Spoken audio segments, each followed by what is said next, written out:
Okay, let's talk about something most of us, well, we kind of dread it, right? Rejecting candidates. It often feels like this awkward, necessary evil at the end of the hiring process. But what if I told you it's actually one of the most powerful and most overlooked chances you have to build your brand? Let's dive in.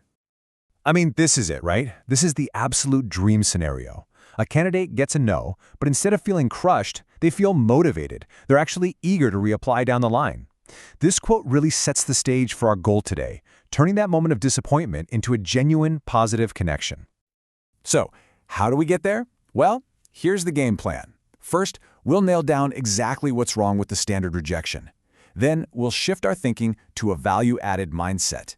After that, we get super practical with 4 types of feedback, see how they work in the real world, and even explore how AI can be our assistant in all this. You know the one. We've all gotten it. That cold, totally generic email that shows up after you've spent hours on an application. That "thank you for your interest," but it doesn't just feel bad. It can actually do real damage to a company's reputation. So you've basically got 2 paths you can go down. The path on the left? That's the dead end.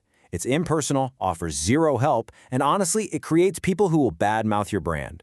But the path on the right? That's a completely different story. It explains why, helps the person get better, and turns them into fans. It seems like a no-brainer, but you'd be surprised how many companies are stuck on that first path. To get on the right path, it really takes a mental shift. You have to stop thinking about rejection as just checking a box and start seeing every single interaction, especially a no, as a chance to build your brand and your talent pool for the future. And that brings us to this idea, the value-added rejection. It's a simple but really powerful concept. All it means is that you give the candidate something useful, some real feedback, a helpful resource, and by doing that, you transform what should be a negative moment into a positive, memorable one. So, this idea of adding value, what does that actually mean? What do you do? Let's break it down into 4 key methods. First up, you can give feedback on their CV. A simple tip can be a total game changer for them. Second, you can offer some market orientation, basically guiding them toward other types of roles where they might have more success.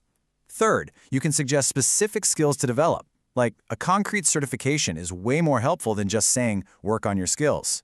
And finally, the holy grail, redirecting a fantastic candidate to another role inside your own company. Okay, theory is great, but let's make this really concrete. We're going to walk through 4 super common scenarios and look at simple, actionable ways you can apply these ideas. This is the big one. The highest volume scenario, you're rejecting someone based only on their initial application. It is so tempting to just send a form letter here, but you can add a ton of value with almost no extra effort. Just look at this. The subject line alone changes the entire tone. You start by saying their profile is interesting, but just not aligned for this role. That specificity is key. Then, you offer 2 or 3 solid tips on their CV. And the best part? Check out the time investment. With a bit of setup, this takes 30 to 60 seconds. That's it, and at least such a better impression. Okay, now the stakes are higher. After an interview, the candidate has invested way more time and energy. They definitely deserve more than a generic email. This is where you can make a huge impact. This structure is just brilliant. You start with their strengths, what you genuinely liked.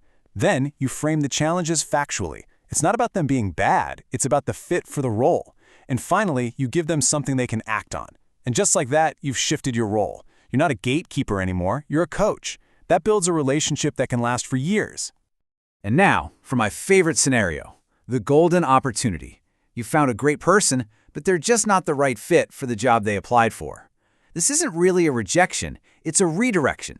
It's just smart talent management. This approach is so powerful. You're direct and honest about the no for that first role, which builds trust. But then you immediately pivot to a new opportunity. And the key is making the next step super clear. Think about the candidate's takeaway here. They said no, but they also opened a door for me. That is a fantastic experience. Okay, but what if you're slammed? You don't have another role, and you don't have time for a ton of detailed feedback. Well, there's still a really simple and super scalable way to add value. This method is so elegantly simple. After you state the decision, you just share one highly relevant resource, a link to a course, an industry guide, whatever makes sense. You frame it as a helpful tool. And the magic here is how you can scale it. You can build a whole library of these resources and map them to common rejection reasons. It lets you give targeted help in just seconds. Now, I know what you might be thinking. AI, isn't that the tool that sends out those awful, cold, automated rejections by the thousands? Well, what if we've been looking at it all wrong? What if AI could actually help us make this whole process more human, not less? Just look at the two faces of AI here. On the left, that's the nightmare scenario we all fear. Automated screening, mass rejections, total silence.